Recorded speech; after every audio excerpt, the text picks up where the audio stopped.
Masa depan 2021, makhluk yang belum dikonfirmasi menyerbu bumi, manusia berjuang selama 57 tahun dan masih gagal. Kelompok yang bertahan kurang dari 5% harus bersembunyi di benteng, membentuk pasukan untuk menyelamatkan yang masih hidup. Namun yang selamat belum melihat alien. Jika sudah bertemu dengannya, pasti sudah mati. Untuk mempertahankan kehidupan, markas besar membangun banyak pos jaga, terus-menerus mengirim tentara untuk menjaga. Mereka mengubahnya setiap 100 hari, selama itu mereka tidak bisa meninggalkan pos jaga. Protagonis Peter dikirim ke salah satu pos penjaga.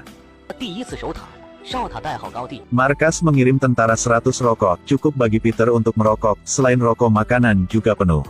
Belum tentu jika itu cukup apa tidak, ketika dia pergi ke menara pengawas untuk menerima pekerjaan itu, penjaga dari sebelumnya menghilang. Dia curiga, menghubungi atasannya tetapi tidak menerima jawaban. Tidak perlu khawatir, cukup laporkan pekerjaan setiap hari, tepat waktu, dan selesaikan tugas. Peter tidak banyak berpikir dan memulai pekerjaannya. Baru mulai jalan-jalan di sekitar pos jaga. Kehidupan sehari-hari adalah makan dan olahraga, berulang-ulang untuk jangka waktu tertentu. Itu membuat Peter merasa bosan, tetapi dia tetap fokus sepanjang waktu. Hari ini dia mendengar suara aneh dari hutan. Tetapi di saat dia keluar, dia tidak menemukan apa. Dia kembali untuk melapor ke atasannya, mereka menjawab bahwa selama lingkaran pertahanan normal, seharusnya tidak ada masalah. Waktu berlalu, Peter tidak tahu harus melakukan apa. Hanya bisa memikirkan beberapa hal yang tidak berguna. Hari ke-13 masih tidak ada yang aneh terjadi. Ada tikus putih di dalamnya, Peter duduk dan menceritakan tentang Tom and Jerry untuknya. Munculnya Mouse membantu Peter menghilangkan kesepian. Waktu berlalu, itu adalah hari ke-87. Peter pergi keluar, melihat monster tapi tidak bisa mengejarnya. Kembali dan lapor ke markas, mereka masih bilang dia hanya perlu bertahan, tidak ada peringatan baru. Berarti alien belum menyerang, dia tidak perlu khawatir. Peter bosan, jadi dia mulai mencari petunjuk dari prajurit sebelumnya. Dia membuka loker penjaga sebelumnya. Menemukan satu buku catatan, semuanya sketsa. Ternyata tikus putih itu adalah hewan peliharaan prajurit sebelumnya.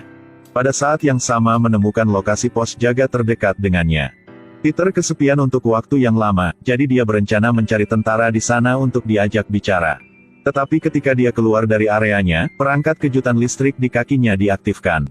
Tidak mengharapkan pertahanan para prajurit di pos penjaga.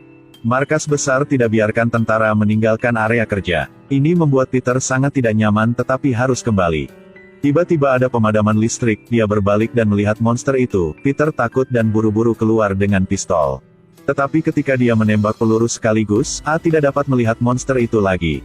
Markas mengirim orang untuk memeriksa. Peter dengan cepat menanyakan status prajurit itu sebelumnya, dan memintanya untuk membuka video pengawasan. Karena kejanggalan, dia menolak. Peter tidak bertanya lagi, tetapi memintanya untuk menghapus izin sistem. Peter ingin melihat video prajurit sebelumnya. Tetapi ketika dia tidak menyadarinya dia diserang. Tetapi dengan sangat cepat Peter dikalahkan, prajurit itu mengatakan kepadanya bahwa dia adalah seorang prajurit garis depan sebelumnya. Tim mereka terbunuh secara tragis. Monster itu tidak hanya besar tetapi juga menyerang dengan gelombang suara. Ketika monster mendekat, kuping mereka akan berdarah. Peter berpikir orang ini sedang berbohong jadi masukin ke satu ruang kecil lalu kunci pintu.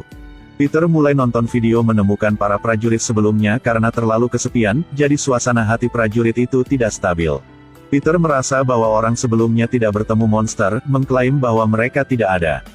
Pasti konspirasi markas. Dia mempercayai pikiran dia sendiri, untuk membuktikan dia benar. Sampai malam itu dia tidak membawa peralatan apapun dan tidur di luar. Setengah malam, terbangun oleh suara sebelumnya, Peter melihat monster itu. Dia tidak takut, tetapi menikamnya sampai mati dengan tanduk rusa.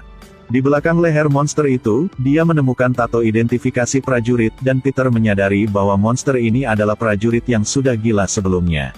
Semakin dia mempercayai penilaiannya, semua tentang alien itu tidak ada, hanya penipu saja. Alien yang markas memberitahu itu adalah prajurit menjadi gila. Mereka juga menjadi gila karena tidak bisa keluar dari sini, mereka hanya bisa tinggal di dekat pos jaga. Markas besar pasti memiliki rahasia yang tidak ingin mereka ceritakan. Karena takut orang yang masih hidup akan pergi keliling keluar jauh dari pos jaga. Harus sengaja mengarang cerita bahwa ada alien. Peter hancurkan sistem peringatan dan keluar dari area terlarang. Dia melewati pos jaga sebelah, ingin memberitahu prajurit di situ jika tidak ada alien. Ketika dia masuk ke dalam untuk mencari, hanya menemukan mayat punya prajurit. Di saat dia sedang bingung, kuping juga telinga mulai berdarah, sesuai dengan kata prajurit sinyal tadi, jika ada monster dekat kuping manusia pasti akan berdarah. Rasa sakit berlalu, dia pergi ke jendela, melihat drone. Jadi monster benar-benar ada. Itu semua benar karena dia merusakkan sistem keamanan, membiarkan monster masuk. Peter panik sekarang, dia mengambil senjata prajurit lain dan kembali ke pos jaganya. Dia bersembunyi di ruang bawah tanah dan tidak berani mengeluarkan suara. Tapi monster sudah temukan dia. Pertahanan pos jaga rusak, monster masuk, membuat Peter cepat mendapatkan pembalasannya. Dengan demikian, monster itu mematahkan garis pertahanan terakhir manusia. Menyebabkan orang-orang yang masih hidup harus cepat menghadapi kematian. Film ini memberitahu kita sangat penting ketika memilih rekan setim. Jika ada orang bodoh di tim, akan menghancurkan seluruh tim. Jadi bertemanlah dengan hati-hati, rekan setim yang baik akan membawamu menuju kemenangan.